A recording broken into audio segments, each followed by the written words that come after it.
All right. Thank you for making the Locked On Ole Miss podcast your first listen every day. We are free and available on all platforms, including iTunes. So please rate and review us on iTunes. Leave a 5-star review. That's important. You can say whatever you want to say. You can let everybody know exactly how unhappy you are with the podcast. But please make it a 5-star review, because that will help others when they search Ole Miss podcast. The Locked On Ole Miss podcast will come up higher in that search engine and would bring more people to the podcast. That's why I'm rooting for that. So please leave a 5-star review and say whatever you want to say. But thank you very much. All right. Realignment. There is a rumor that has come out today, and I will talk about this. I will read it out loud for the audio people, but you'll see it if you are a podcast viewer, if you're watching the show. But Braden Keith, source, North Carolina, Florida State, Clemson, and Virginia are all negotiating to join the SEC. ESPN is trying to void their TV deal with the ACC. Now, we're going to explain why that could be right and why that could not be right, okay? The why it could not be right is this. Braden Keith is the co-founder and editor-in-chief of Swim Swam News. It's a swimming site. It's an Olympic sports site out of Philadelphia, Pennsylvania. So you would think he would not have his finger on the pulse of what exactly is happening. That would be a natural assumption. And whenever you look at what's going on, you can understand why people might be wary of this. Now, let me tell you why this might be right. Braden Keith probably has sources at these North Carolina, Florida State, Clemson, and Virginia for Olympic sports, specifically swimming. So Braden probably has a relationship with a swimming coach, somebody dealing with these Olympic sports. And they're probably pretty tight, and they're probably okay with leaking information. Now, Texas A&M and Oklahoma, we did not find out about that move until it was leaked by Texas A&M to try and sabotage them coming in the first place. If anybody remembers what happened a year ago, remember that Texas A&M was unbelievably unhappy, and the whole media day circus was designed for them to basically poo-poo what was going on. But Oklahoma and Texas got in anyway, but it was because of that sabotage thing. Now, I think this could be a similar situation to where a swimming coach, one of the Olympic coaches, that might be privy to some information, that might have heard a nugget. Now, this could be very, very, very early on in the process, but it could make the Olympic guy nervous. So he decided to leak this to the one member of the press that he feels comfortable doing it with, and that is Braden Keith, who covers them through Swim Swam. So that is the reason not to discount totally what is happening. I think that would be fool's gold. Now, it's okay to look at this with cynical eyes. Trust but verify. I'm still waiting on the second source to pop up on this one. But I don't know if one will happen because people aren't talking. And the people that would normally have sources inside the athletic department's not talking. I think if this actually happened, it's from a coach or an assistant coach that may have overheard some information and decided to try and sabotage it, because Olympic sports-wise, the SEC is not that great of a fit for North Carolina and Virginia.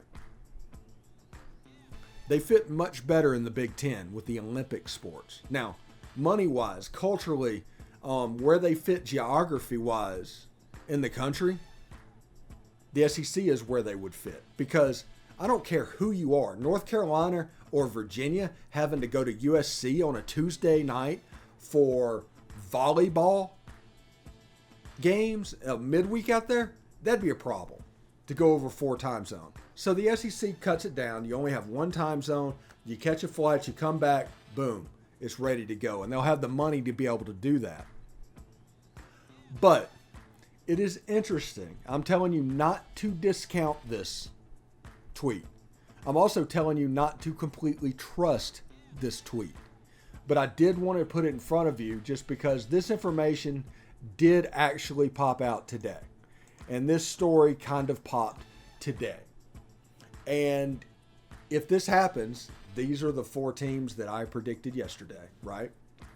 These are the 4 teams that I predicted yesterday. And I'll bring this up again because I do think it is a relatively good fit for what we're doing. Now, here are the pods set up under this scenario. And I put Virginia and Virginia Tech and UNC and NC State because if Virginia says no and moves to the Big Ten, Virginia Tech moves in.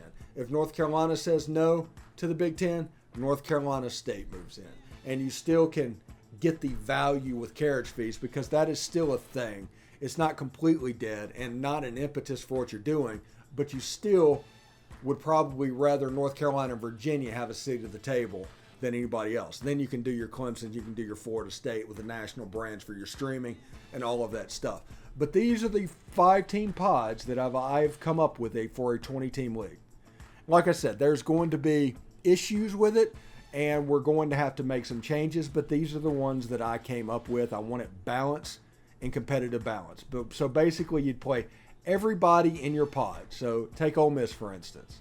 You'd have Texas A&M, LSU, Ole Miss, and Mississippi State, okay? You would play 2 permanent opponents. The 2 permanent opponents